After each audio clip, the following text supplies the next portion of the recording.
Assalamu alaikum dear students, this is your physics class in which we will discuss about unit 18 that is nuclear physics. The long questions will be discussed about the half-life and nuclear fission. So let's start first about the half-life.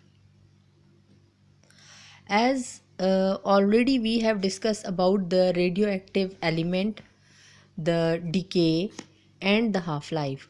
So the question is concerned to the half-life. What is half-life?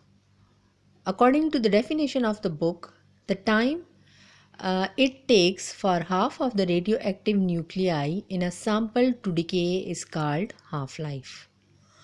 The individual disintegration of nuclei are random, but the probability that any given nucleus will decay in a given interval of time is constant and is a characteristic of that particular nuclide.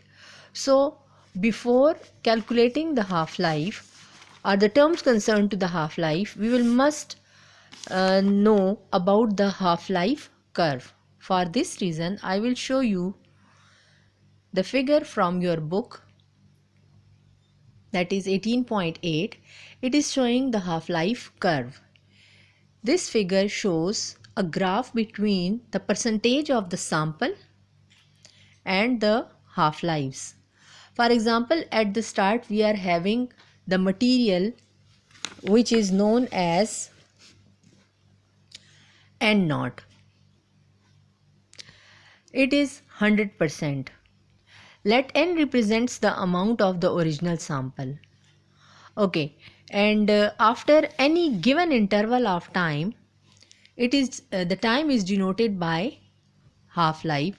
For example, in this graph, 1t half, 2t half, 3t half, 4t half and 5t half are shown over here. At the start, we have the amount that is original sample is full complete yellow circle N naught. After completing one half-life, that is 1t half, half of the sample will be decay and the half will be rest. So the decayed sample is shown by the green half part of the circle, and now the material is left over as N naught divided by 2, means half of the original amount is decayed now when the first half-life is passed. So the material at the percentage of the sample is left about 50%.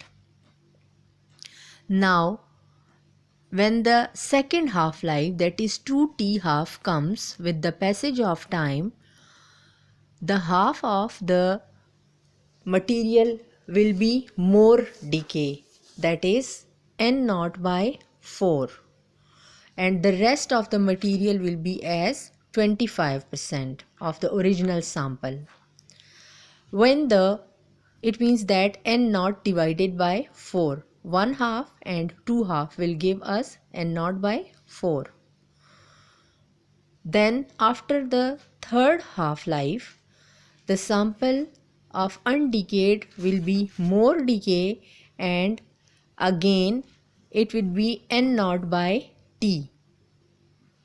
The leftover percentage will be 12.5, that is the half of the 25.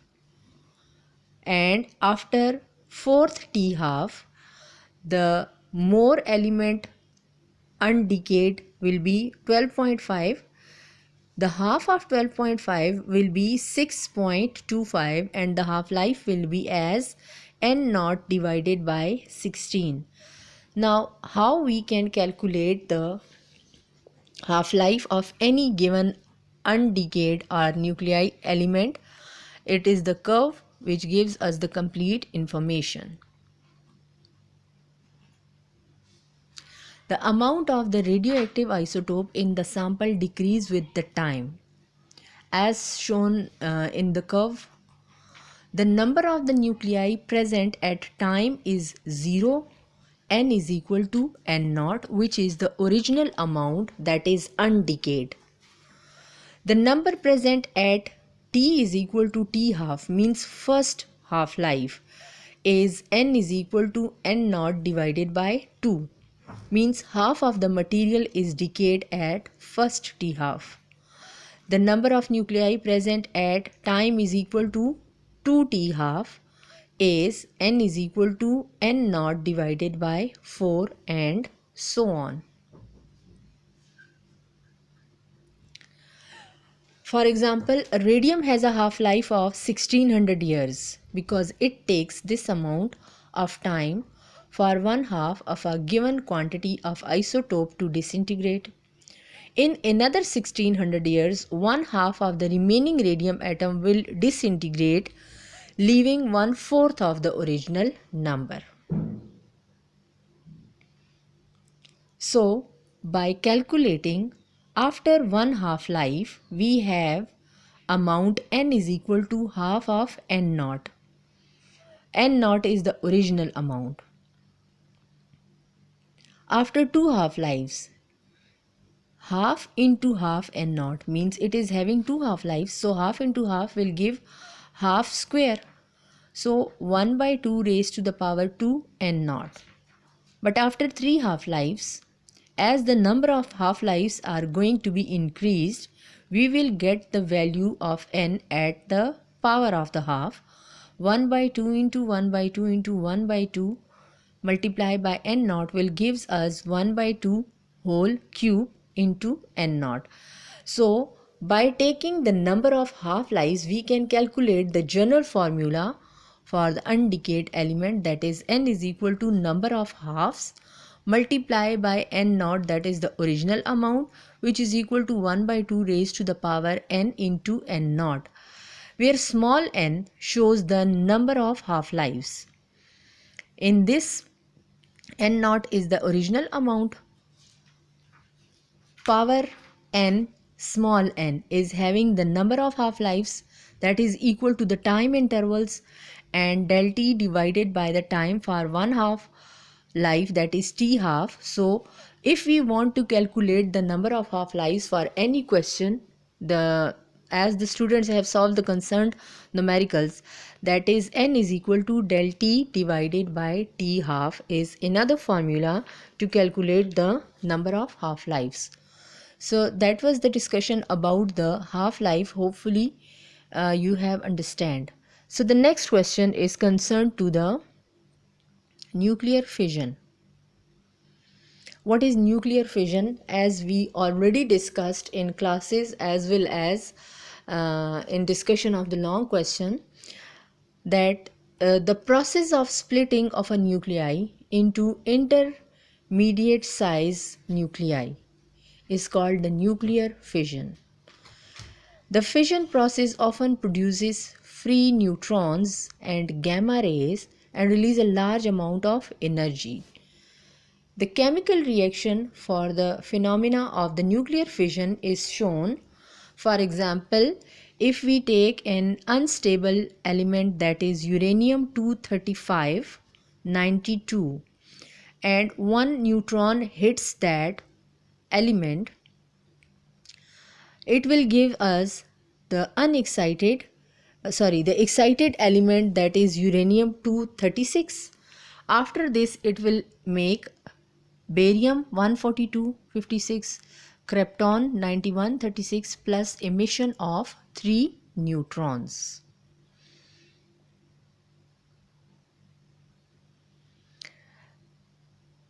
Before discussing the phenomena, I want to show you the general reaction.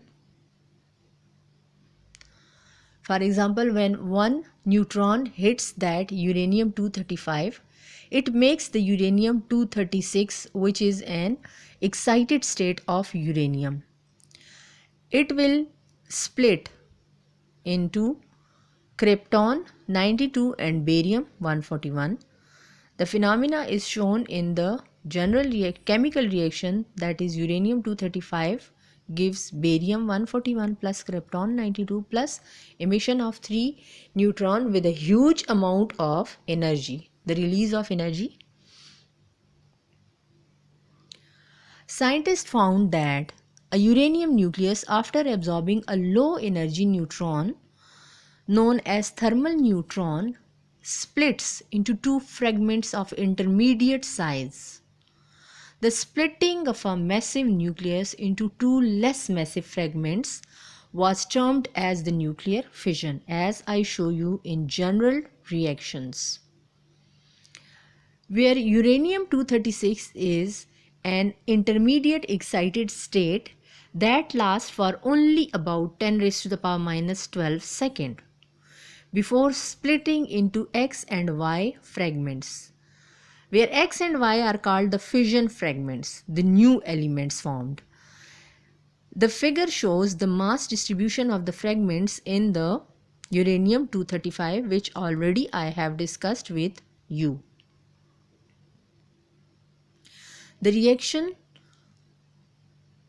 of the bombardment of a slow neutron or thermal neutron on a heavy nucleus, that is uranium-235-92, is shown in this figure, which will give us an unstable nucleus, that is the excited state of uranium-236-92.